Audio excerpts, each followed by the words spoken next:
I noticed something on Sunday, and it was something that I think has stuck with me ever since.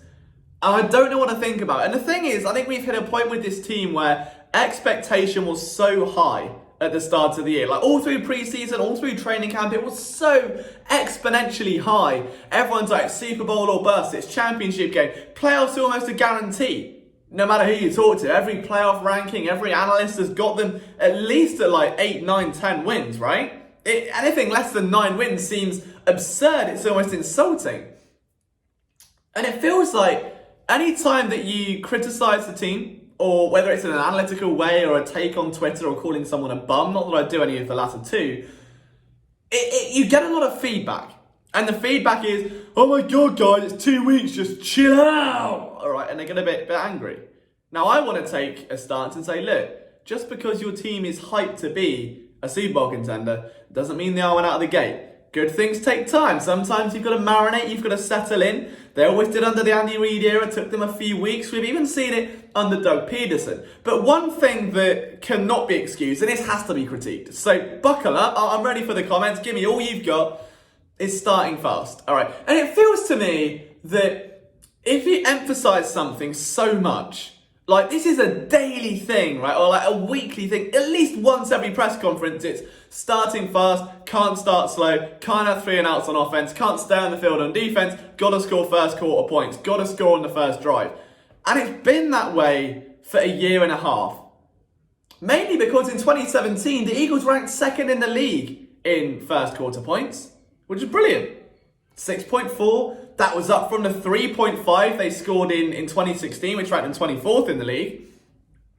And then in 2018, that number literally sliced in half. It went down to 3.2. That ranked 31st. And you might think things can't get worse, but if you've seen the opening 2 games, you know it already has. They're on 0. Big flat line. Zilch. Numero... What is it in Spanish? No, that's German. I don't know. 0, all right? They've got none. Second quarter points, though. They're doing a bit better. They rank 18th in the league. Third quarter points, or first half points, I should say, they rank 23rd with 6.5. But do you know what the most worrying thing is? Okay, the most worrying thing of all? It isn't the first quarter points. It isn't starting fast. It's the bigger picture. It's the bigger pie, all right?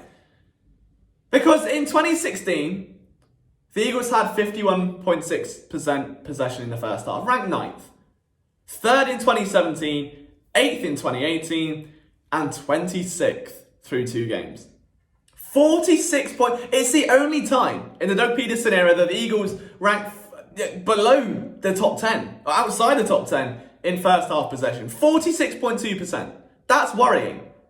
For an offense that is built to be so explosive, that is built to be so dominant, so dangerous, so down your throat with the run game, it's not there.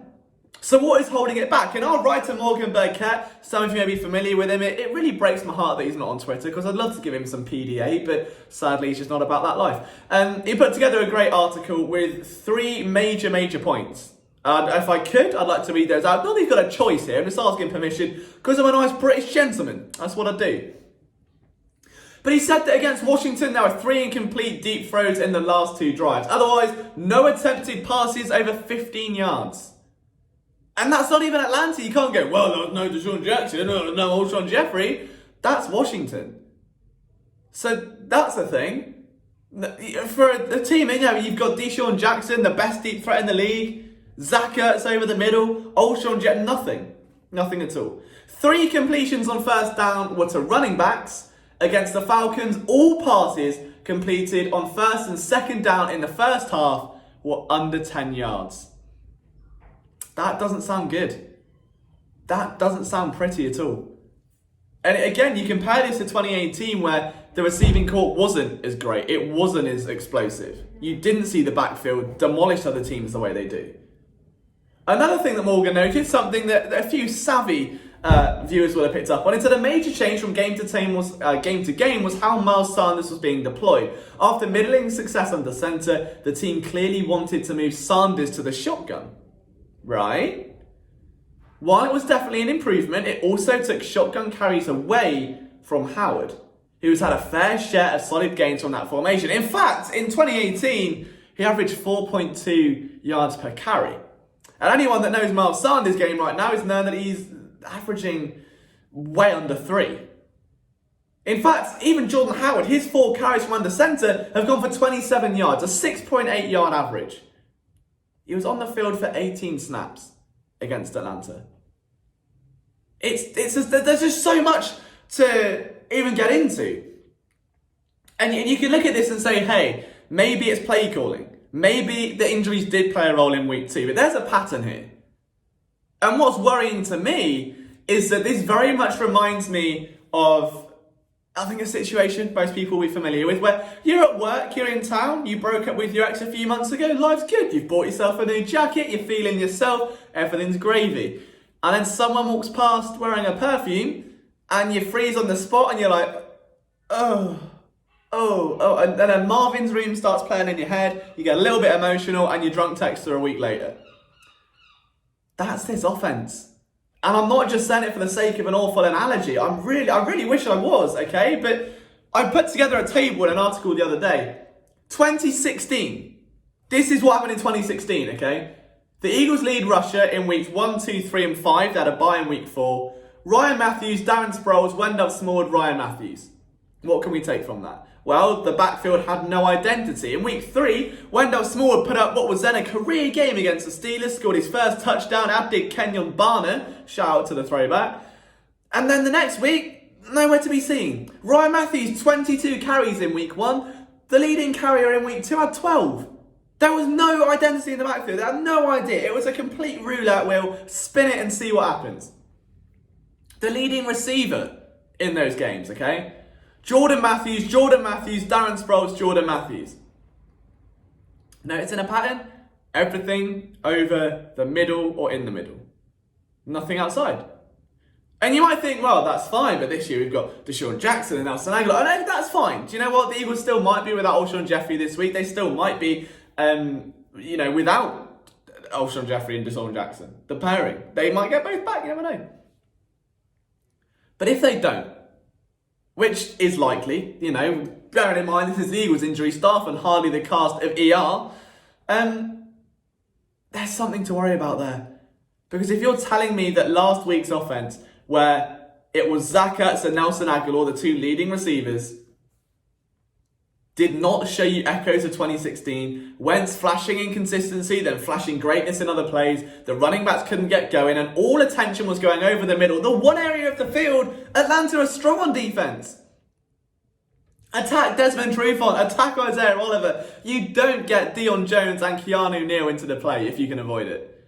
Nah, just give it Aguilar and Ertz over and over again over the middle. That's fine.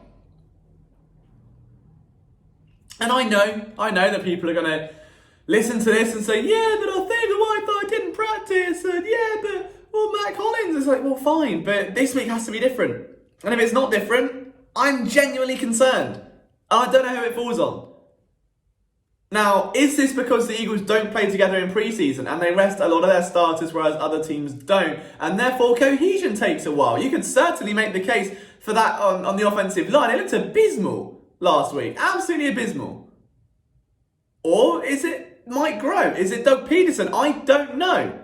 There are a few different culprits. There's no one thing singling it out. But the fact that this team has gone from second in first quarter points in 2017, third in first half points, and third in first half possession, got better in every offensive area, and now sit 32nd, 18th, 23rd, and 26th in those metrics.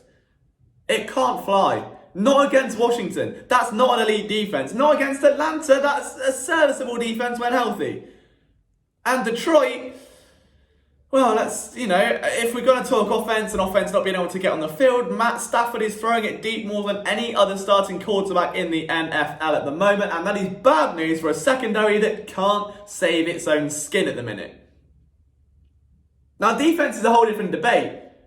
But if this offense does not remind you of 2016, if you're not getting throwbacks to Ryan Matthews, Jordan Matthews, the Matthews duo are at Eminem, then something's missing. It's too similar to me. The play calls are too vanilla. The plays backwards are too similar. It has to change. It really has to change. And I don't know what the solution is. We might not get that solution until Olsen and Deshaun Jackson are back. We know the offense can score points. We know they can score in buckets if they want to. The point is they aren't. And we don't know why. And it's been that case for a year and a half. It's like having your dream girlfriend, okay, or your dream boyfriend. You know, we're not going to see him either way. And it's just some reason you can't make it work. You can't get on. The dates are great. You look great on social media couple photos. When you're in public, you're all best friends. The second it's behind the closed doors, it all falls apart. It's the same thing. And I don't know what the situation is, but I didn't realise until looking at the numbers, until comparing it to what we saw in 2016, just how similar those offences were. And I'd love to know your feedback, guys. Hey, look, if you're new around here, if you agree, if I'm wildly misfiring right now, I need you to let me know down in the comments. If you're not on YouTube, don't worry, you can tweet me at Liam Jenkins PSN, and that brings us very neatly onto the second part of the show, where if you're watching the first